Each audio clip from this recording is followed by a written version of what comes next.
ఓం శాంతి. Teacher అయిన శివ్ పరమాత్మ విద్యార్థుల్లోని పురుషార్థాన్ని పరిశీలిస్తే ముఖ్యమైన 7 బలహీనతలను పరిశీలించాను. ఆ 7 బలహీనతల నివారణ కోసం అని చెప్పి 7 రోజుల కోర్సు చేయాలని చెప్పారు. సో దాని గురించే బాబా ఈ 1971 ఆగస్టు నెల 25వ తారీఖు ఈ అవ్యక్త మురళిలో బాబా పురుషార్థిలో ఉన్న 7 బలహీనతలను వాటిని తొలగించుకునేటందుకు ఏం చేయాలా అన్నదే ఈ పాఠం యొక్క సారాంశము. కాబట్టి విద్యార్థులు ఆత్మ అన్న స్థితిలో ఉండి వినాలి.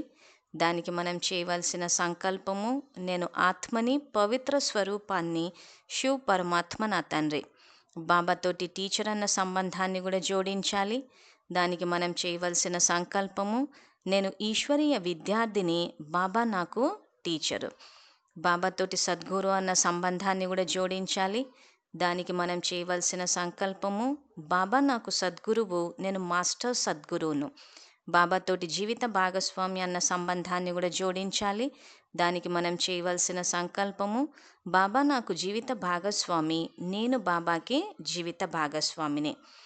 ఇక్కడ బాబాతోటి ఈశ్వరీయ విద్యార్థి అన్న సంబంధాన్ని జోడించిన తర్వాత టీచర్గా బాబా మనకి ఏవైతే ప్రశ్నలు అడుగుతారో ఆ ప్రశ్నలకు విద్యార్థులుగా మనం సమాధానాలు ఇచ్చి ఆత్మ అన్న స్థితిలో గనక బాబాతోటి కనెక్ట్ అయితే బాబా మనకిచ్చే సహయోగాన్ని తీసుకుని ఆ బలహీనతల్ని నివారణ చేసుకోవాలి. సో ఇక్కడ చేయాల్సింది ఎవరంటే మనమే. సో బాబా చూసుకుంటారు, బాబాకి చెప్పేశాను అని గనక వదిలేస్తే ఇక్కడ మన ఉన్నతి జరగదు. ఇక్కడ ముఖ్యంగా పాఠంలో బాబా చెప్తుంది మన బలహీనతల గురించే. సో ఈ బలహీనతలన్నీ మనము ఎవరికి వాళ్ళు పరిశీలించుకుని మనమే నివారణ చేయాలి. సో నివారణ యొక్క పద్ధతి ఏంటంటే బాబా ఇచ్చే జ్ఞానము మరియు శక్తి. అంతే తప్పితే బాబాకి చెప్పేశాను, నేను అమృతవేళ చెప్పాను, రోజు చెప్తున్నాను, అయినా బాబా నుంచి ఏమీ జరగట్లేదు అని అనుకోవడానికి లేదు. మీరు సంకల్పం చేస్తే సహయోగం ఇస్తా అన్నది బాబా పెట్టిన రూల్. మనం అసలు సంకల్పమే చెయ్యకపోతే బాబా సహయోగం ఇచ్చినా కానీ మనమే రిసీవ్ చేసుకోలేకపోతాం. సో ఇక్కడ చేయాల్సింది మనం కాబట్టి ఇక్కడ మారాల్సి వచ్చినప్పుడు మొదట నేను మారుతాను అని అనుకుని గనక ముందడుగు వేస్తే అప్పుడు సహయోగం వస్తుంది. అసలు అలాంటిది ఏమీ లేదు. సమస్య అంతా వ్యక్తుల్లో ఉంది కాబట్టి నేను బాబాకి చెప్పేశాను, బాబా చూసుకుంటారు, బాబా వాళ్ళందరినీ మార్చేసేయాలంటే అటువంటిది ఏమీ జరగదు. సో అందుకే బాబా చెప్పేది ఆత్మజ్ఞానం. కాబట్టి ఈ ఆత్మలో ఏవైతే బలహీనతలు ఉన్నాయో వాటిని టీచర్గా బాబా మనకి మురళిలో తెలియచేస్తున్నారు. సో విద్యార్థులు ఎవరికి వాళ్ళు వాటిని చెక్ చేసుకుని నిజాయితీతోటి, ఇక్కడ మనం ఎవరికి ఏమి చెప్పాల్సిన అవసరం లేదు, టీచర్ అయిన బాబాతోనే చెప్తాము. సో చెప్పినట్టు మన స్థితికి తగ్గట్టు ఆయన సహయోగం ఇస్తారు. ఇక్కడ విద్యార్థులు దేహదారుల్ని పరిష్కారం అడిగే కన్నా పరమాత్మను అడగడము ఉత్తమమైన పని. ఎందుకంటే మన స్థితిని అంచనా వేసి ఆ స్థితికి తగ్గట్టు సహయోగం ఇస్తారు. సో ఏ రకంగా చెప్తే విద్యార్థులకు అర్థమవుతుంది, పురుషార్థం చేసి ముందుకు వెళ్తారు అన్న విషయంలో బాబా నుంచి సహయోగం డైరెక్ట్గా తీసుకుంటే చాలా త్వరగా ఉన్నత స్థితిని చేరుకోగలుగుతాం. కాబట్టి ముఖ్యంగా మన స్థితి ఆత్మ అయి ఉండాలి. మన యొక్క డిపెండెన్సీ, ఆధారపడడం అన్నది దేహదారుల పైన కన్నా ఇంకా పూర్తిగా పరమాత్మ పైనే ఉండాలి. సో ఈ మురళిలో బాబా ఏం చెప్తున్నారంటే, 1 సెకనులో వానికి అతీతమైన స్థితులు కాగలుగుతున్నారా? సో ప్రతి అవ్యక్త మురళిలో ఇంచుమించి ప్రశ్న వస్తూ ఉంటుంది, వానికి అతీతమైన స్థితులు కాగలుగుతున్నారా అంటే సైలెన్స్ స్థితి, అవ్యక్త స్థితి అంటే ఆత్మ అన్న స్థితిలోకి వచ్చారా అని చెప్పి బాబా ప్రశ్న అడుగుతున్నారు. ఇతర కర్మేంద్రియాలను ఎప్పుడు కావాలంటే ఎలా కావాలంటే అలా కదపగలుగుతున్నారు. అదేవిధంగా బుద్ధి యొక్క సంలగ్నతను ఎక్కడ కావాలంటే ఎప్పుడు కావాలంటే ఆ విధంగా మరియు అప్పుడు స్థితులు చేయగలుగుతున్నారా? ఇటువంటి శక్తివంతులుగా అయ్యారా? సో బుద్ధి ఇప్పుడు పరంధామంలో పెట్టాలంటే పరంధామము, లేదా గృహస్థు వ్యవహారాల్లో పెట్టాలంటే గృహస్థు వ్యవహారము, వ్యక్తమైతే వ్యక్తము, అవ్యక్తమైతే అవ్యక్తం. ఆ రకంగా పెట్టగలిగారంటే బుద్ధి అంటే సంకల్పాల మీద కంట్రోల్ వచ్చిందని, అంటే ఎక్కడ ఏది ఆలోచించాలనుకుంటే ఇంకా అది ఆలోచించడం. అలా కాకుండా సంకల్పాలు వచ్చేస్తున్నాయి వ్యర్థం వచ్చేస్తుంది అని అంటే ఇంకా కంట్రోల్ అంటే ఆ శక్తిశాలిగా అవ్వలేదని అర్థం. అలా అవ్వలేదు అని అంటే మనలో ఏదో బలహీనతలు ఉన్నాయని అర్థం. సో అవే బాబా ఇంకా ఇప్పుడు రాబోయే మురళిలో చెప్తున్నారు. ఈ విధి వృద్ధి అవుతూ ఉందా? విధి యథార్థంగా ఉంటే విధి ద్వారా సిద్ధి అనగా సఫలత మరియు శ్రేష్టత రోజురోజుకు తప్పకుండా వృద్ధి అవుతున్నట్లు అనుభవం చేసుకుంటారు. ఈ పరిణామం ద్వారా మీ పురుషార్థం యొక్క యథార్థ స్థితిని పరిశీలించుకోగలరు. ఈ స్థితియే విధిని పరిశీలించేటందుకు ముఖ్య గుర్తు. ఏ విషయాన్ని అయినా పరిశీలించేటందుకు కొన్ని గుర్తులు ఉంటాయి కదా, అదేవిధంగా ఈ గుర్తులతో మీ బుద్ధి యొక్క సంపూర్ణతను పరిశీలించగలుగుతున్నారా? సో ఏ స్థితిలో ఉండి మన స్థితిని పరిశీలించాలి అని అంటే వానికి అతీతమైన అంటే సైలెన్స్ స్థితిలో, అవ్యక్త స్థితిలో, ఆత్మాన్న స్థితిలో ఉండి పరిశీలిస్తేనే మీరు కరెక్ట్గా పరిశీలించగలుగుతారంటాడు. సో అందుకే ఇక్కడ చెప్పేటప్పుడు ఈ స్థితియే విధిని పరిశీలించుకునేటం ముఖ్య గుర్తు అంటాడంటే ఆత్మాన్న స్థితి.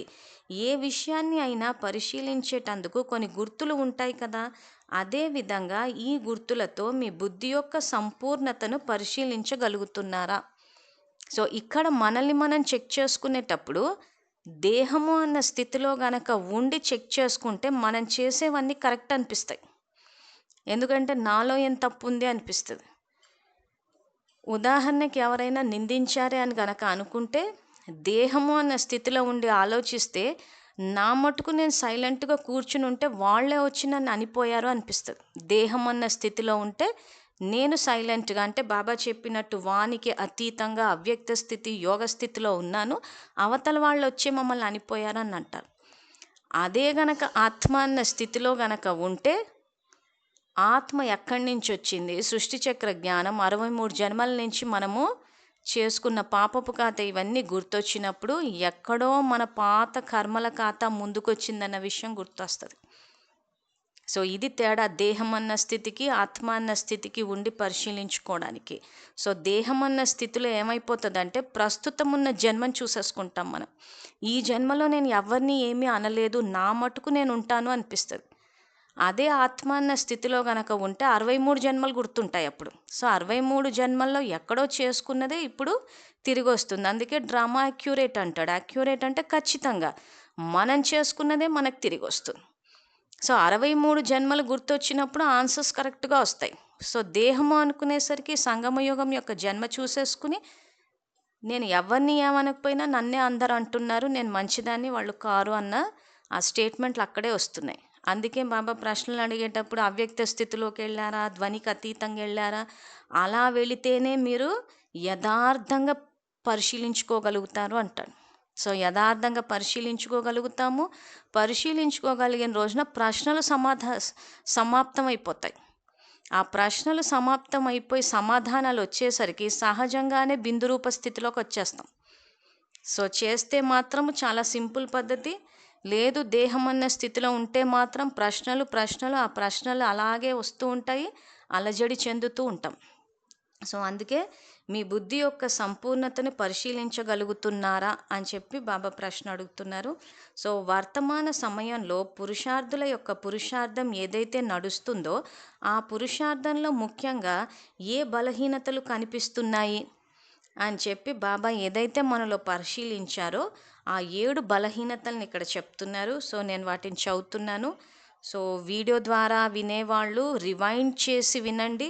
పుస్తకం ఉన్నవాళ్ళు ఆ 7 పాయింట్స్ని ఎవరికి వాళ్ళు ఇది నిజంగా ఈ బలహీనత ఉందా లేదా అని చెక్ చేసుకుని ఉంటే మాత్రము బాబా నెక్స్ట్ మురళిలు ఏదైతే చెప్పారో దానికి తగ్గట్టు చేస్తే ఆ బలహీనతలు నివారణ అయిపోతాయి. సో బాబా చెప్తున్న మొట్టమొదటి బలహీనత స్మృతిలో సమర్థత లేదు.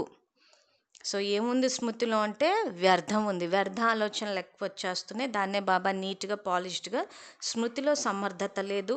రెండవ బలహీనత దృష్టిలో దివ్యత మరియు అలౌకికత శక్తిని అనుసరించి నంబర్ వారీగా వచ్చింది. సో దృష్టిలో దివ్యత రావడం అంటే ఎవరిని చూసినా వీళ్ళొక దివ్య ఆత్మ మరియు అలౌకికత. సో ఎవరిని చూసినా కానీ వీళ్ళు బ్రహ్మవంశీయులు, మాస్టర్ సర్వశక్తివంతులు అన్న భావన రావాలి. సో ఎవరిని చూసినా కానీ వీళ్ళు జ్ఞానంలో లేరు, మేము ఉన్నాము, వాళ్ళు భక్తిలోకి వెళ్ళిపోతున్నారు, ఎంత చెప్పినా వినరు అంటే ఇంకా లౌకికమైన ఆలోచనలోనే ఉన్నామని అర్థం. సో 3వ బలహీనత, వృత్తిలో విల్ పవర్ లేని కారణంగా వృత్తి ఏకీరసంగా ఉండటం లేదు, చెల్లిస్తుంది. వృత్తిలో విల్ పవర్ అంటే సంకల్పంలో దృఢత్వం, అది లేని కారణంగా వృత్తి ఏకీరసంగా అంటే బాబా స్మృతిలో కాకుండా చెల్లిస్తుంది అంటున్నాడు. 4వ బలహీనత, నిరాకారి స్థితిపై శ్రద్ధ తక్కువగా ఉన్న కారణంగా ముఖ్య వికారాలైన దేహాభిమానం, కామము మరియు క్రోధము ఈ మూడింటి యొక్క యుద్ధం సమయానుసారంగా జరుగుతుంది. సో నిరాకార స్థితిపై శ్రద్ధ తక్కువ ఉంది అంటే మరి శ్రద్ధ దేని మీద ఉందంటే ఇక్కడ సాకార స్థితి అంటే దేహము పైన ఎక్కువ శ్రద్ధ ఉంది. దానివల్ల ఏమైపోయిందంటే దేహాభిమానము, కామము మరియు క్రోధము సమయానుసారంగా యుద్ధం జరుగుతూ ఉంది అంటున్నారు. సో యుద్ధం జరగకుండా ఉండాలంటే నిరాకారి స్థితి పైన శ్రద్ధ ఉండాలి అంటున్నారు. 5వ బలహీనత, సంఘటనలో ఉంటూ సంప్రదింపుల్లోకి వస్తూ వాయుమండలం లేదా తరంగాలు తమ ప్రభావాన్ని వేస్తున్నాయి. సంఘటనలో ఉన్నప్పుడు, సంప్రదింపులు, కాంటాక్ట్స్లో ఉన్నప్పుడు వాయుమండలం లేక తరంగాలు అంటే అక్కడ ఏదైనా గొడవ జరుగుతుంది అంటే మనం కూడా ఆ యొక్క వాయుమండలం యొక్క ప్రభావంలోకి వచ్చేస్తున్నాం. అంటే మనము అలజడికి లోనైపోతున్నాము, ఎందుకు వచ్చిన గొడవలు అనుకుంటున్నాము, అసలు ఇదేంటి పరిస్థితి ఇట్లా ఉంది అని చెప్పి ప్రశ్నలు వచ్చేసి అలజడిలోకి వచ్చేస్తున్నామంటే వాయుమండలంలో ఏవైతే ఆలోచన తరంగాలు వ్యాపిస్తున్నాయో వాటిని గ్రహించేస్తున్నాం. సో ఇది ఇంకొక బలహీనత. తర్వాత 6వ బలహీనత, అవ్యక్త ఫరిష్తా స్థితి తక్కువగా ఉన్న కారణంగా మంచి లేదా చెడు విషయాల యొక్క ఫీలింగ్లోకి వచ్చేసి ఫెయిల్ అయిపోతున్నారు అంటున్నారు. అవ్యక్త ఫరిష్తా స్థితి అంటే ఇంకా పూర్తిగా పురుషార్థం యొక్క అంతిమ స్థితి. సో ఫరిష్తాలను చూపించేటప్పుడు జ్ఞానం చదువుకోవడం, యోగం చేసినట్టు చూపించరు, రెక్కలతో ఎగురుతున్నట్టు. అంటే జ్ఞాన యోగాలంటే డబుల్ లైట్, జ్ఞానం యొక్క ప్రకాశము మరియు పాపభారం తగ్గిపోయిన ఇంకొక లైట్, తేలికతనం, ఈ రెండు స్థితిలోకి వచ్చేసినప్పుడు ఏమవుతుందంటే ఇంకా మంచి చెడు వాళ్ళు వీళ్ళు ఇవన్నీ ఏవీ లేకుండా ఆ స్థితి పైకి ఉంటుంది. అందుకే కాళ్ళు పైకి ఉన్నట్టు చూపిస్తారు, అంటే ఈ దేహాభిమానం నుంచి పైకి. సో ఇక్కడ బాబా అదే అంటున్నారు, మీలో అవ్యక్త ఫరిష్తా స్థితి తక్కువగా ఉన్న కారణంగా. సో ఇంకా మనం ఆ దేహాభిమానం అని చెప్పి ఇంకా మట్టిలో కాళ్ళు పెట్టుకోవడము, ఇంకా మా వాళ్ళు కాదు, ఇవన్నీ ఏవైతే జ్ఞానము అంటే జ్ఞానం యొక్క ప్రకాశము తక్కువ ఉంది, ఇంకా పాపభారం వల్ల బరువుగానే ఉన్నాం కాబట్టి మంచి చెడు విషయాల యొక్క ఫీలింగ్లోకి వచ్చేసి ఫెయిల్ అయిపోతున్నారు అంటున్నాను. తర్వాత 7వ బలహీనత, స్మృతి యాత్రలో సంతుష్ట అనేది తక్కువగా ఉంది. సో బాబాని స్మృతి చేసినప్పుడు ఆ యొక్క సంతుష్టత అన్నది ఏదైతే అనుభవం అవ్వాలో అది అనుభవం అవ్వట్లేదు. ఒకసారి నాకు చాలా పవర్ఫుల్ యోగం ఉందంటున్నారు, ఈరోజు ఎందుకో నాకు అసలు యోగమే కుదరట్లేదు అంటున్నారు. సో ఏదైతే బాబాని తలుచుకోవడం వల్ల ఆ సంతుష్టత అన్నది కూడా తక్కువగా అనిపిస్తుంది. సో పురుషార్థుల యొక్క పురుషార్థం యొక్క నంబర్ వారీ ఫలితాలు ఇవి అంటున్నారు. సో టీచర్గా బాబా ఏదైతే గమనించారో అది చెప్పారు, మన ఉన్నతి కోసమే చెప్పారు. సో కాబట్టి ఎవరికి వాళ్ళు చెక్ చేసుకుని ఎక్కడ లోపాలు ఉన్నాయి అని నిజాయితీగా పరిశీలించుకుంటే ఆ తర్వాత టీచర్గా బాబా మనకి ఏవైతే చెప్తున్నారో వాటిని పాటించి పూర్తి సంపూర్ణ పవిత్రతా స్థితికి చేరుకోవచ్చు. సో ఇక్కడ బాబా ఇంకేం చెప్తున్నారంటే, ఇప్పుడు ఈ 7 విషయాలను తొలగించే పనిలో మీరు మరల 7 రోజుల కోర్సు చేయాల్సి ఉంటుంది. ఈ 7 విషయాలను ఎదురుగా ఉంచుకుని 7 రోజుల కోర్సు ఏదైతే మీరు ఇతరులకు చెప్తారో అది మీకోసం పునరావృతం చేసుకోవాలి. సో ఇక్కడ బాబా 7 బలహీనతలు ఏవైతే ఉన్నాయో, సో ఈ 7 బలహీనతల్ని పరిశీలించుకుని రోజుకో బలహీనత తీసేసాలి అంటున్నాడు. సో 7 రోజుల కోర్సు అని అంటే మళ్ళీ ఫౌండేషన్ కోర్స్ అని చెప్పి వెనక్కి వెళ్ళమని కాదు ఆయన ఉద్దేశం ఇక్కడ. సో ఏం చెప్తున్నారంటే మురళీలను ఎలా అయితే రివైజ్ చేసుకుంటారో, రివైజ్ చేయడం ద్వారా అనగా మరల చదవడం ద్వారా కొత్తదనం మరియు శక్తి పెరిగినట్లు అనుభవం అవుతుంది. సో మరణ చింతన, రివైజ్ అన్న పదానికి బాబా అర్థం ఇక్కడే చెప్పారు. రివైజ్ చేయడం అంటే మరల చదవడం ద్వారా కొత్తదనం మరియు శక్తి పెరిగినట్లు అనుభవం అవుతుంది. అదేవిధంగా ఇప్పుడు ఏకాంతంలో కూర్చుని అమృత వేళ ఈ 7 విషయాలు ఏవైతే చెప్పానో ఆ ఒక్కొక్క విషయం యొక్క నివారణ గురించి ప్రతిరోజు పాఠంలో ఏవేవి పాయింట్లు వచ్చాయో వాటిని మననం చేసి వెన్న అనగా సారం తీయాలి మరియు పరస్పరంలో వాటిని ఇచ్చిపుచ్చుకోవాలి అంటున్నారు. సో ఈ 7 బలహీనతలు తెలుసుకున్న తర్వాత వీటికి సంబంధించిన నివారణ మీకు మురళిలో వస్తుంది అంటున్నాను. సో విద్యార్థుల స్థితికి తగ్గట్టే చెప్తారు కాబట్టి దానిని మనం గ్రహించి దాన్ని మనం మనన చింతన చేసి వెన్న తీసి అంటే సారాన్ని తీసి పరస్పరంలో ఇచ్చిపుచ్చుకోవాలి, ధారణ కూడా చేయాలి అంటున్నారు. సో ఇది బాబా చెప్పే నివారణ. సో బలహీనతలు ఏంటో తెలిసిపోయాయి. బలహీనతల యొక్క పరిష్కారం అన్నది నేను మీకు మురళిలో చెప్తాను అంటున్నారు. సో చెప్పినప్పుడు దాన్ని మళ్ళీ మళ్ళీ చదవడం ద్వారా మీకు కొత్తదనం, ఈ మురళిలను ఒకసారి చదివినప్పుడు ఆ రోజు మన స్థితికి తగ్గట్టు అర్థమవుతుంది. అదే మురళిని మళ్ళీ తర్వాత చదివి చూడండి, మళ్ళీ అందులో కొత్తదనం ఉంటుంది, మళ్ళీ కొత్త శక్తి ఉన్నట్టు ఉంటుంది. ఏ విద్యార్థులైతే పక్కా ధారణ చేయాలి, సంపూర్ణ పవిత్రత అన్న ఆ యొక్క లక్ష్యాన్ని చేరాలి అని అనుకుంటారో అలాంటి విద్యార్థులకు ఇది తప్పకుండా అనుభవం అవుతుంది. సో మురళిలో ఒకసారి ఒక రకంగా అర్థమవుతుంది, ఇంకోసారి ఇంకో రకంగా అర్థం అవ్వడానికి కారణము మన స్థితియే. మన స్థితి పెరుగుతూ ఉన్న కొద్దీ అర్థమవుతూ ఉంటుంది. సో అందుకే ఇక్కడ బాబా ఏం చెప్తున్నారు, ఈ మురళి ఏదైతుందో మరల చదవడం ద్వారా కొత్తదనం మరియు శక్తి పెరిగినట్లు అనుభవం అవుతుంది. అదేవిధంగా ఇప్పుడు ఏకాంతంలో కూర్చుని, సో ఏకాంతంలో అంటే మళ్ళీ శబ్దాలు లేని చోట కాదు, ఏక్ ప్లస్ అంతము అనంటే ఇక్కడ బాబా స్మృతిలో దేహాభిమానాన్ని అంతం చేసి కూర్చోమని. సో ఈ ఏకాంతం అన్న పదానికి అర్థం ఏంటా అని చెప్పేసి కూడా ఈ శివ పరమాత్మ జ్ఞాన మురళి అన్న ఈ యూట్యూబ్ ఛానల్లో బాబా ఎక్కడైతే దీన్ని వివరించారో దాన్ని రికార్డ్ చేసి పెట్టాము. ప్రత్యేక శీర్షికలు అన్న స్లాట్లో ఆ మురళి కనిపిస్తుంది. సో అది తెలుసుకుని దాన్ని ప్రతిసారి వాడాలి. ఏకాంతం అన్న పదానికి కూడా మనకు అర్థం తెలియాలి. సో ఆ రకంగా ఏకాంతంలో కూర్చుని అమృతవేళ ఈ 7 విషయాలు ఏవైతే చెప్పానో ఆ ఒక్కొక్క విషయం యొక్క నివారణ గురించి, సో ప్రతిరోజు పాఠంలో ఏవేవి పాయింట్లు వచ్చాయో వాటిని మననం చేసి వెన్న అనగా సారం తీయాలి అంటున్నారు. సో ఇక్కడ అమృతవేళ అన్న విషయానికి వచ్చేసరికి పొద్దున 2 to 5 o'clock మొత్తము యుగం, సంగము యుగం అంతా అమృతవేళ అంటే అది విద్యార్థుల స్థితికి తగ్గట్టు ఉంటుంది. సో విద్యాలయంలో చేరిన చిన్నపిల్లలకైతే మొత్తం యుగమే అమృతవేళ అంటే ఇంత కష్టపడాలా అని చెప్పేసి చేయకపోవచ్చు. సో కాబట్టి బాబా ఏం చేస్తారంటే పిల్లల యొక్క స్థితికి తగ్గట్టు అందరికీ వేరువేరు శ్రీమతాన్ని ఇస్తూ ఉంటారు. సో 2 నుంచి 5 గంటల వరకు అమృతవేళ అన్నది హద్దు, అది కొత్త వాళ్ళ కోసం. ఎవరైతే అడ్వాన్స్డ్ స్టేజ్ పిల్లలు ఉంటారో వాళ్ళకి యుగమే అమృతవేళ. సో ఏ సమయంలో కూర్చుని చెయ్యాలి అని అంటే ఎప్పుడైనా చేయొచ్చు. దానికంటూ ప్రత్యేకంగా ఇప్పుడే చేయాలనేమో, అయ్యో ఈరోజు నేను మిస్ అయిపోయానేమో అని చెప్పి మళ్ళీ పశ్చాత్తాప భావనతోటి మన యొక్క శక్తిని తగ్గించుకోవద్దు. సో మీ స్థితిని చెక్ చేసుకోండి, ఏ సమయంలో కూర్చుంటే ఏకాగ్రత కుదురుతుందా అని. సో చిన్నపిల్లలకైతే ఆ 2 to 5 హద్దు యొక్క సమయం. మీ స్థితి బాగా పెరిగి అడ్వాన్స్డ్ స్టేజ్కి వచ్చేసారు అని అంటే ఇంకా యుగమే అమృతవేళ. సో ఏ విద్యార్థులైతే కొత్తగా చేరతారో వాళ్ళు గంటలు లెక్క పెట్టుకుంటారు, నేను ఈరోజు ఇంత గంట సేపు చేశాను 2, 3, 4 అని చెప్పి. ఏ విద్యార్థులైతే అడ్వాన్స్డ్ స్టేజ్లు ఉంటారో యోగి జీవితాన్ని గడపాలి. ఇది యాక్చువల్గా సబ్జెక్ట్స్లో బాబా చెప్పేది పిల్లల యొక్క స్థితికి తగ్గట్టు. సో ఈ 7 బలహీనతలు కూడా అంతే. సో మీ యొక్క స్థితికి తగ్గట్టు ఆయన శ్రీమతాన్ని ఇస్తూ ఉంటారు కాబట్టి ఆత్మ అన్న స్థితిలో డైరెక్ట్గా టీచర్ అయిన పరమాత్మ ద్వారా సంయోగం తీసుకోవడం మంచిది.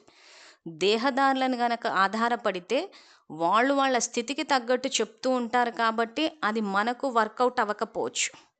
కాబట్టి ఆత్మ అన్న స్థితిలో ఉండి ఈశ్వరీయ విద్యార్థిగా టీచర్ అయిన పరమాత్మతోటి సంబంధాన్ని జోడించి డైరెక్ట్గా బాబాతోటి తెలుసుకుంటే ఉన్నతి అన్నది బాగా బాబా చెప్పినంత తీవ్ర పురుషార్థం అంటారు చూసారు, ఆ స్థితిలో జరుగుతుంది. మనకు అవగాహన పెరుగుతుంది, మార్గం కూడా స్పష్టంగా కనిపిస్తుంది. సో అది తర్వాత బాబా ఇంకేం చెప్తున్నారంటే, కోర్సు అయితే చేశారు కానీ జిజ్ఞాసులకు కోర్సు చెప్పిన తర్వాత ఆ పాఠానికి సంబంధించిన యుక్తి చెబుతారు కదా, లేదా వారికి శ్రద్ధ ఇప్పిస్తారు కదా, అదేవిధంగా మీ ప్రతి ఒక్కరూ రెగ్యులర్ గాడ్లీ స్టూడెంట్ కనుక ఇప్పుడు మరల ఒక వారం రోజుల పాటు ఒక్కొక్క పాఠాన్ని అభ్యాసంలోకి మరియు ధారణలోకి తీసుకురండి.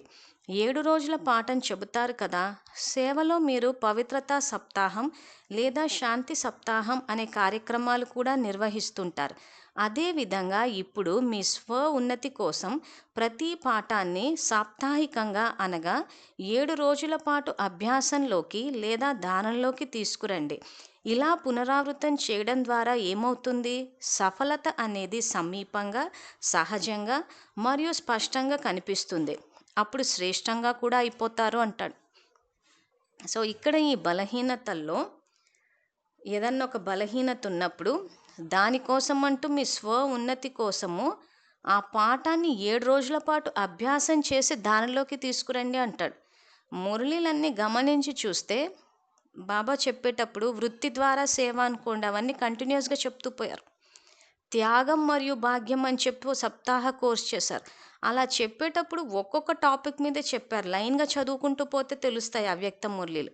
సో ఇలా ఇంకో విషయం ఏంటంటే అష్టశక్తులు, మనన చింతన, లా మేకర్స్, వృత్తి ద్వారా సేవ, ఇలాంటి కొన్ని పాయింట్స్ సాకార మురళిలో కవర్ అవ్వలేదు, అవ్యక్త మురళిలో కవర్ అయ్యాయి. సో ధారణ చేయాలి, పూర్తిగా బలహీనతలు తొలగించుకోవాలంటే కొంత అవ్యక్త మురళి చదివితే కూడా కొంత ఫాస్ట్గా పికప్ అవ్వచ్చు. సో ఇక్కడ అందుకే బాబా ఏమంటారంటే స్వయాన్ని ప్రతి సంకల్పం లేదా ప్రతి కర్మలో మహాన్గా తయారు చేసుకునేటందుకు అన్నిటికంటే సహజమైన యుక్తి 3 మాటల్లో చెప్పండి అంటాడు.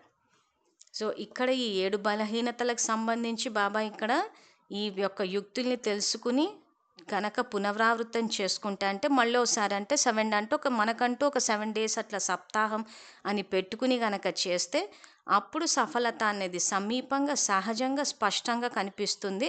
శ్రేష్టంగా కూడా అయిపోతారు అంటాడు.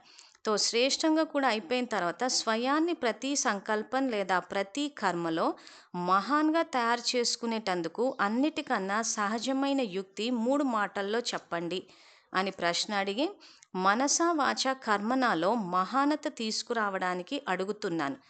మహాన్గా అయ్యేటందుకు 1, మిమ్మల్ని మీరు ఈ పాత ప్రపంచంలో అతిథిగా భావించండి. 2, ఏ సంకల్పం చేస్తున్నా, కర్మ చేస్తున్నా మహా తేడాను బుద్ధిలో పెట్టుకుని ఆ సంకల్పం మరియు కర్మ చేయండి. 3, బాబా యొక్క లేదా మీ దైవీ పరివారంలోని ప్రతి ఆత్మ యొక్క గుణాలను మరియు శ్రేష్ఠ కర్తవ్యం యొక్క మహిమ చేస్తూ ఉండండి. 1 మెహమాన్ అనగా అతిథి, 2 మహాన్ అంతర్ అనగా మహాతేడా, మరియు 3 మహిమ. ఈ 3 విషయాలు ఉంటే 7 బలహీనతలు సమాప్తం అయిపోతాయి అంటున్నారు. సో ఇక్కడ బాబా మురళిలోని పాయింట్స్ని రివైజ్ చేయడమే కాకుండా ఇంకొక యుక్తి ఏం తెలియజేస్తున్నారంటే 1 మెహమాన్ అంటే ఈ పాత ప్రపంచంలో అతిథిగా భావించండి. మనం ఎవరైనా ఇంటికి గెస్ట్ కింద వెళ్ళినప్పుడు మన ఆలోచనలు ఎలా ఉంటాయి? ఇది మన ఇల్లు కాదు, ఏదో తాత్కాలికంగా కొద్దిసేపటి కోసం వచ్చాము, ఆ ఇంట్లో ఉన్న వ్యక్తులు కానీ వస్తువులు కానీ ఇవి మనవి అన్న భావన కూడా రాదు. సో అది గనక ఒక్కసారి ఇమాజిన్ చేసి అంటే ఊహించుకొని చూస్తే అవే ఆలోచనలు ప్రపంచానికి సంబంధించి రావాలి. ఇవి ఎందుకు చెప్తున్నారంటే బాబా ఆ రకంగా ఆలోచించినప్పుడు స్వతహాగానే బలహీనతలన్నీ పోతాయి. సో మన ఇంట్లో ఉండి ఇది నాది నాది అని చెప్పి మోహానికి లోనవుతాం. అదే వేరే వాళ్ళ ఇంటికి వెళ్ళినప్పుడు ఆ భావన రాదు. ప్లస్ నేను వాళ్ళ ఇంటికి వెళ్ళింది తాత్కాలికంగా కొద్దిసేపటి కోసమే. సో అందుకే బాబా కొన్ని మురళిలో యుక్తులు తెలియచేసేటప్పుడు నేను పరంధామం నుంచి ఈశ్వరీయ సేవార్థమై అవతరించాను అన్న సంకల్పం చెయ్యాలి అంటారు. అప్పుడు ఏమవుతుంది? స్వతహాగానే ఈ సాకార ప్రపంచం పాత ప్రపంచం నుంచి మోహం అన్నది పోతుంది. సో మన అసలు ఇల్లు పరంధామం, సేవ కోసం అవతరించాం. సో ఈ సంకల్పాలు ఏవైతే బాబా ఇస్తున్నారో అవి చేస్తూ పోతే కూడా ఈ బలహీనతలు అన్నటివి అధిగమించగలుగుతాం, సమాప్తం చేయగలం అంటారు. సో అందుకే బాబా తెలియజేస్తున్న మొదటి యుక్తి మెహమాన్ అనగా అతిథిగా భావించడము. 2వది మహాన్ అంతర్ అనగా మహా తేడా. అంటే ఇక్కడ మన సంకల్పం కానీ కర్మలో కానీ ఏమైనా తేడా ఉందా అన్నది చెక్ చేసుకోమంటున్నాడు. అంటే మీ యొక్క ప్రతిజ్ఞ ప్రత్యక్ష కర్మ 2 సమానంగా ఉండాలా అంటాడు. మన యొక్క ప్రతిజ్ఞ సంకల్పం ఒక డైరెక్షన్లో, మన ప్రత్యక్ష కర్మ ఇంకో డైరెక్షన్లో ఈ తేడా వచ్చేసింది అని అంటే మళ్ళీ అక్కడ బలహీనతలు ఉన్నాయనే అర్థం. సో అందుకే ఈ తేడాని కూడా గమనించి కర్మలు ఆచరించండి అంటున్నాడు. అంటే మన యొక్క సంకల్పము, మన యొక్క కర్మ రెండు సమానంగా ఉండాలి, తేడా రాకూడదు అంటున్నాడు. తర్వాత 3 మహిమ. సో ఇక్కడ ఏమవుతుందంటే బాబాయ్ తర్వాత మురళిలో చెప్పేటప్పుడు ఎవరిలో చూసినా విశేషతలే చూడమంటున్నారు. బలహీనతలు గనక చూస్తే ఏమవుతుందంటే ఆ బలహీనతలను క్యాచ్ చేసే అవకాశం ఉంది. ఎవరిలో అయినా కోపం ఉంది అని అంటే వీళ్లకు కోపం ఎక్కువ అన్న సంకల్పం మనమే చేస్తున్నాం. అంటే వాళ్ళలో కోపాన్ని చూస్తున్నాం కాబట్టి అది ఏ రకంగా చూస్తున్నాము? సంకల్పం ద్వారా. వీళ్ళలో కోపం ఎక్కువ అన్న సంకల్పం మనమే చేస్తున్నాం. సో వాళ్ళలో ఆ తమో ప్రధానత చూసినప్పుడు దానిని క్యాచ్ చేసే అవకాశం ఉంది కాబట్టి ఎవరిని చూసినా వీళ్ళు శాంతి స్వరూప ఆత్మ అన్న సంకల్పం చేస్తే శాంతి గురించి ఆలోచిస్తున్నాం మనం. సో శాంతి గురించి ఆలోచిస్తే ఇక్కడ మన యొక్క శాంతి అన్న దైవీ గుణము పెరుగుతూ ఉంటుంది. అంటే ఆ యొక్క ఇప్పుడు ఇంత అభ్యాసం మనం చేసేదే సతోప్రధాన స్థితికి రావడానికి. ఆ సతోప్రధాన స్థితి అన్నది ఇక్కడ బాబా చెప్పినట్టు మనం 0 నుంచి స్టార్ట్ అయ్యామంటే 100%కి రీచ్ అవ్వాలి. మళ్ళీ ఆ రీచ్ అయ్యి మళ్ళీ కిందికి వచ్చేయకూడదు. సో అలా కిందికి రాకుండా ఉండాలి అని అంటే అందరిలో కూడా విశేషతలే చూడమంటున్నారు. ఎవరిలో ఎన్ని అవగుణాలన్నీ ఉండనివ్వండి, మన ఉన్నతి ఇక్కడ ముఖ్యం. సో మన ఉన్నతి జరగాలి అని అంటే ఇంకా విశేషతలు చూడాల్సిందే. అందుకే 3వది మహిమ అంటున్నాడు. అతిథిగా భావించని కారణంగా ఏదో ఒక రంగు రూపం యొక్క ఆకర్షణలోకి వెళ్ళిపోతున్నారు, లేదా ధ్యాస అటు వెళ్ళిపోతుంది. సో ఇక్కడ అతిథిగా భావించకపోతే ఏమవుతుందంటే నామరూపాల్లో చిక్కుకోవడం, వీళ్ళు నా వాళ్ళు, వీళ్ళు ఇంత పొజిషన్లో ఉన్నారు, వీళ్ళు ఫారిన్లో ఉన్నారు అని చెప్పి ఏవైతే మనం రంగు రూపం యొక్క ఆకర్షణలోకి వెళ్ళిపోతామో సో అలా అతిథిగా భావించకపోతే జరుగుతుంది అంటారు. సో అతిథిగా గనక భావిస్తే ఏమవుతుందంటే ఈ ఆకర్షణ అన్న వాటికి లోనవ్వకుండా ఉంటారు. మహాన్ తేడాను ఎదురుగా పెట్టుకోవడం ద్వారా ఎప్పుడూ కూడా దేహ అహంకారము లేదా క్రోధం యొక్క అంశము వంశము ఉండలేదు. 3వ విషయం బాబా యొక్క లేదా ప్రతి ఆత్మ యొక్క గుణాల గురించి మహిమ చేయడం లేదా కర్తవ్యం గురించి మహిమ చేస్తూ ఉండడం ద్వారా ఎవరి ద్వారా ఏ విషయం యొక్క ఫీలింగ్లోకి రారు. సదా గుణాలను మరియు కర్తవ్యాలను మహిమ చేయడం ద్వారా స్మృతి యాత్ర బాగుంటుంది. అసంతుష్టత కూడా నిరంతర లేదా సహజ స్మృతిలోకి పరివర్తన అయిపోతుంది. కనుక ఈ 3 మాటలను సదా స్మృతిలో ఉంచుకోండి, అప్పుడు సమర్థవంతులుగా అయిపోతారు. దృష్టి, వృత్తి, వాయుమండలం అన్నీ పరివర్తన అయిపోతాయి అంటారు. ఈ 7 బలహీనతలు ఏవైతే చెప్పారో ఒక్కొక్క బలహీనతకు మనకి ఇక్కడ పరిష్కారం దొరుకుతూ ఉంటుంది. సో ఈ రకంగా బాబా చెప్పిన ఈ అతిథి, మహాన్ తేడా, మహిమ ఈ 3 గనక మన ఆచరణలోకి సంకల్పము మరియు కర్మలోకి గనక తీసుకువస్తే మీకు ఆ సమర్థత వచ్చేస్తుంది అంటాడు. సో ఈ 7 పాయింట్లకి మనకి ఇక్కడ కనిపిస్తుంది. ఈ ఫస్ట్ దీంట్లో ఏదైతే చెప్పారో స్మృతిలో సమర్థత లేదు, బాబాని తలుచుకుంటే సంతుష్టత లేదు, ఏవైతే బలహీనతలు ఉన్నాయో అవన్నీ ఇక్కడ అధిగమించవచ్చు అని చెప్పే బాబా సమస్య యొక్క పరిష్కారం చెప్తున్నారు. కాబట్టి విద్యార్థులు వీడియోని మళ్ళీ మళ్ళీ రివైండ్ చేయడం కానీ లేదా బుక్ పెట్టి చదివేయడం కానీ, ఆ చదివేటప్పుడు కూడా ఈ 7 పాయింట్లు ఏవైతే ఉన్నాయో బలహీనతలు వాటికి సంబంధించిన రెఫరెన్స్ పరిష్కారమే బాబా ఇక్కడ ఇచ్చారు. సో అందుకే ఈ 3 మాటలను సదా స్మృతిలో ఉంచుకోండి, అప్పుడు సమర్థవంతులుగా. అంటే ఇంకా మన ఆలోచనల్లో సమర్థ సంకల్పాలు వస్తాయి, లేకపోతే వ్యర్థ సంకల్పాలు వస్తాయి. అదే మన మొట్టమొదటి బలహీనత అంటున్నారు. ఆ తర్వాత బలహీనతలు ఏం చెప్పారు? మన దృష్టిలో దివ్యత లేదన్నారు, తర్వాత వాయుమండలం యొక్క ప్రభావం పడుతుందని ఏవైతే చెప్పారో సో అదే బాబా ఇక్కడ ఏమంటున్నారంటే దృష్టి, వృత్తి, వాయుమండలం అన్నీ పరివర్తన అయిపోతాయి అంటారు. సో అందుకే చెప్తుంది ఈ బలహీనతల యొక్క పరిష్కారమే బాబా ఇక్కడ చెప్తున్నారు. ద్వాపర యుగం నుండి మొదలుకుని ఈ రోజు వరకు మీ యొక్క మరియు మీ దైవీ పరివారంలోని ఆత్మల యొక్క మహిమ చేస్తూ వచ్చారు, కీర్తిస్తూ వచ్చారు. ఇప్పుడు చైతన్యంగా పరిచయమైన ఆత్మల యొక్క అవగుణాలను లేదా బలహీనతలను ఎందుకు చూస్తున్నారు, లేదా బుద్ధిలో ఎందుకు ధారణ చేస్తున్నారు అని అడుగుతున్నారు. సో ద్వాపర యుగం నుంచి ఏం చేశామంటే ఈ దేవీ దేవతలన్నీ మహిమ చేస్తూ వచ్చాం. మీరు ద్వాపరయుగం నుంచి ఏ దేవీ దేవతలనైతే మహిమ చేస్తూ వచ్చారో వాళ్ళే ఇప్పుడు మీ పరివారంలో చైతన్య రూపంలో ఉన్నప్పుడు బలహీనతల అవగుణాలు ఎందుకు చూస్తున్నారు అని చెప్పి బాబా ప్రశ్న అడుగుతున్నారు. ఎందుకు చూస్తున్నామంటే అక్కడ జ్ఞానం మర్చిపోయాం మనం. సృష్టి చక్ర జ్ఞానము మెట్ల చిత్రంలో ఇదే చెప్పారు బాబా. ఎవరైతే ఆ పూజ్య దేవీ దేవతా స్వరూపాలు ఉన్నారో అవి మీరే అని చెప్పారు. సో ద్వాపరయుగం నుంచి మీరు మహిమ చేసిన వాళ్ళు ఇప్పుడెందుకు బలహీనతల్ని చూస్తున్నారు అని చెప్పి అడుగుతున్నారు. సో ఎవరిని చూసినా కానీ ఇక్కడ దైవీ స్వరూపాల కిందే చూడాలి అంటున్నారు. కనుక ఇప్పుడు కూడా ప్రపంచం అంతటిలో ఎన్నుకున్నటువంటి విశేషాత్మల యొక్క గుణగానం చేయండి. బుద్ధి ద్వారా గ్రహించండి మరియు నోటి ద్వారా ఒకరినొకరు గుణగానం చేసుకోండి. అప్పుడు దృష్టి వృత్తి చంచలం అవుతాయా అని చెప్పి ప్రశ్నిస్తున్నారు. సో ఇక్కడ ఏంటంటే బుద్ధి ద్వారా గ్రహించడం అంటే వాళ్ళలో దైవీ గుణాలను గనక చూసినప్పుడు మన ఆత్మ వాటినే గ్రహిస్తుంది. ఆ స్థితి స్థిరంగా ఉంటుంది, అంటే పైనుంచి మళ్ళీ కిందకి రాకుండా ఉంటాం. సో నోటి ద్వారా ఒకరినొకరి గుణగానం చేసుకోండి, అప్పుడు దృష్టి వృత్తి చంచలం అవుతాయా అంటున్నారు. సో నోటి ద్వారా గుణగానం చేసుకోండి అంటే ఇంకా ప్రతివాన్ని వీళ్ళు విశేషాత్మలు అని చెప్పేసి పొగిడేయమని కాదు. అక్కడ మనకి ఎప్పుడైనా ఆ రకంగా మన దృష్టి చంచలం అవుతుంది అని అనుకున్నప్పుడు విశేషతలు చూడాల్సి అందే అంటున్నారు. సో అది బాబా ఇక్కడ చంచలం దృష్టి వృత్తి చంచలం అవ్వకుండా ఉండడానికి ఏం చేయాలా అని చెప్పి చెప్తున్నారు. తర్వాత ఏదైనా బలహీనత యొక్క అనుభవం అవుతుందా? మీకు కూడా అనుభవం ఉంది కదా. ఏదైనా మందిరంలోని మూర్తి ఎంత ఆకర్షణీయంగా ఉన్నా, అలంకరించబడి సుందరంగా ఉన్నా ఎప్పుడు కూడా దృష్టి ఆ సుందరత లేదా అలంకరణ వైపు వెళ్ళి సంకల్ప మాత్రంగా కూడా చంచలత రాదు. అక్కడే ఏదైనా సినిమా లేదా పుస్తకాల్లో ఉన్నటువంటి స్త్రీల చిత్రాలు లేదా అలాంటి బోర్డు ఏదైనా చూసినప్పుడు, వారి యొక్క ఆకర్షణ లేదా అలంకరణ చూసినప్పుడు వృత్తి దృష్టి చంచలం అవుతాయి. ఎందుకని? ఆకర్షణ అనేది విగ్రహాల్లో కూడా ఉంటుంది.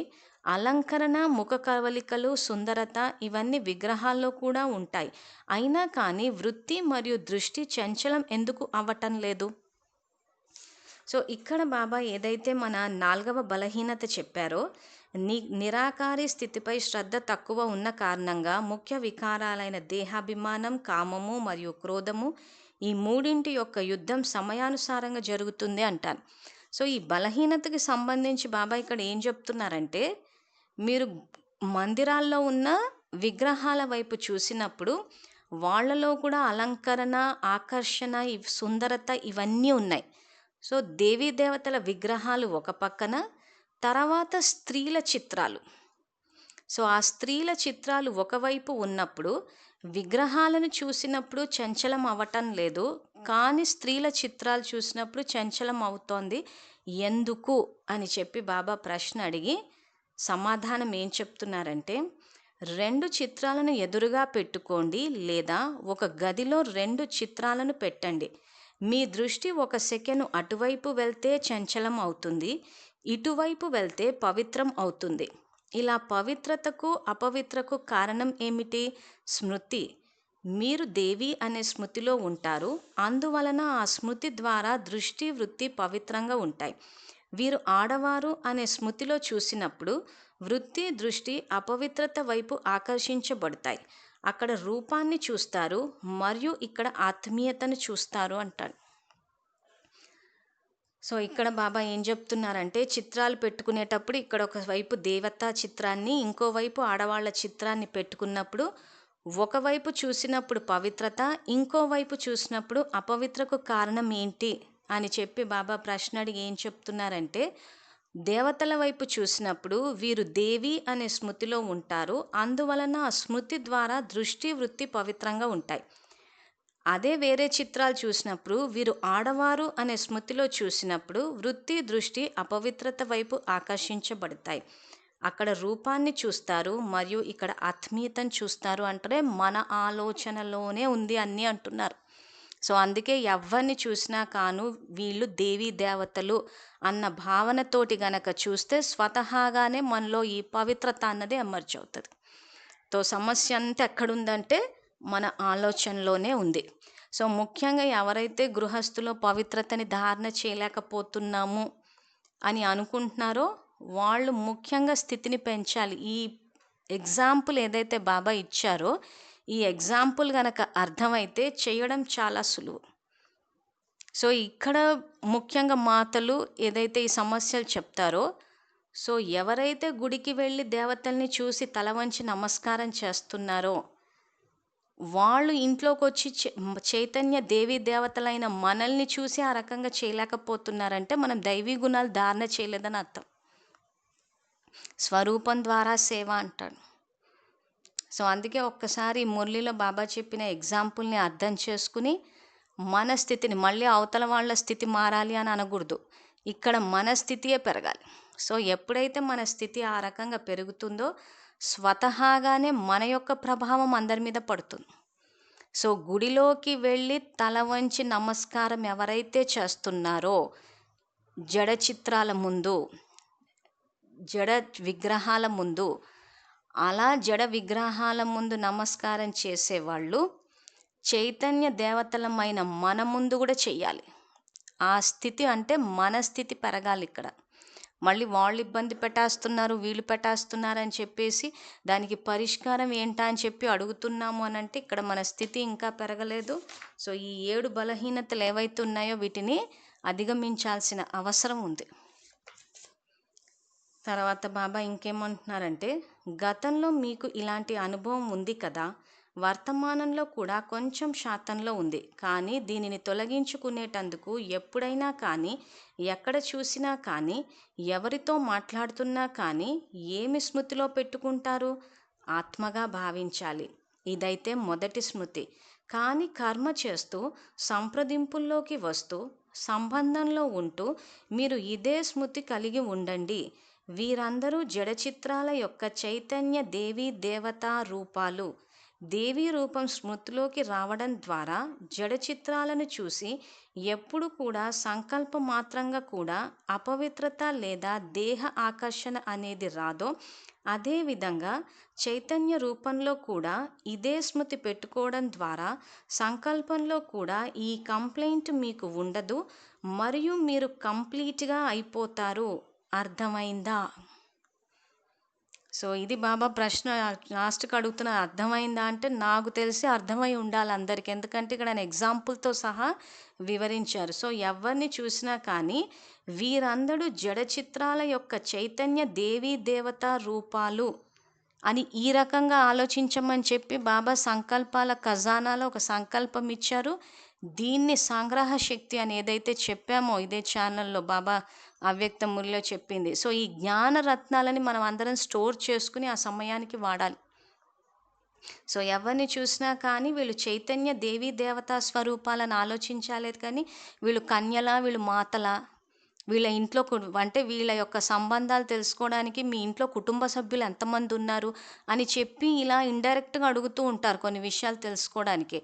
సో అవన్నీ ఆలోచిస్తున్నామంటే వృత్తి చంచలం అవుతుందని అర్థం.